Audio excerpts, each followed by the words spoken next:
અંકલેશ્વરના જૂના દીવા તેમજ બોરભાઠા સહિત 4 ગામોને જોડતો તેમજ તાજેતરમાં નવનિર્માણ કરાયેલ આરસીસી રોડ બિસ્માર બનતા વાહન ચાલકોને ભારે હાલાકીનો સામનો કરી રહ્યા છે।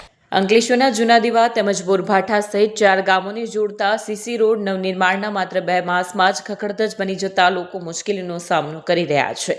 જિલ્લા પંચાયતની ગ્રાન્ટમાંથી લગભગ 1.5 કિલોમીટર લાંબા માર્ગનું કરોડો રૂપિયાના ખર્ચે નિર્માણ કરવામાં આવ્યું હતું, પરંતુ રોડની હાલત શરૂઆતથી જ બિસ્માર બની ગઈ છે। સ્થાનિક રહેવાસીઓના જણાવ્યા અનુસાર માર્ગ નિર્માણમાં હલકી ગુણવત્તાનું મટીરીયલ વાપરવામાં આવ્યું છે।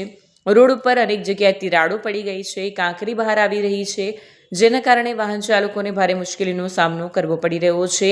2 મહિના પણ ન થયા ત્યાં રોડની હાલત બિસ્માર બનતા સરકારી નાણાંના દુરુપયોગ અંગે પ્રશ્નો ઊભા થયા છે। આ માર્ગ પર વાહન વ્યવહાર વધુ હોવાના કારણે અકસ્માતની શક્યતા પણ વધી ગઈ છે, ત્યારે સ્થાનિકો માર્ગના સમારકામની માંગ કરી રહ્યા છે। Bureau report, Satya TV news, Ankleshwar. અત્યારે જ્યારે સરકાર વિકાસના કામોની વાત કરતી હોય ત્યારે તમે જોઈ શકો છો કે વિકાસના નામે અત્યારે ખૂબ મોટા પાયે કોન્ટ્રાક્ટર અને એજન્સીઓ દ્વારા ભ્રષ્ટાચાર કરવામાં આવે છે। હાલ તમે જોઈ શકો છો કે આરસીસી રોડ કરોડો રૂપિયાના ખર્ચે બન્યો છે।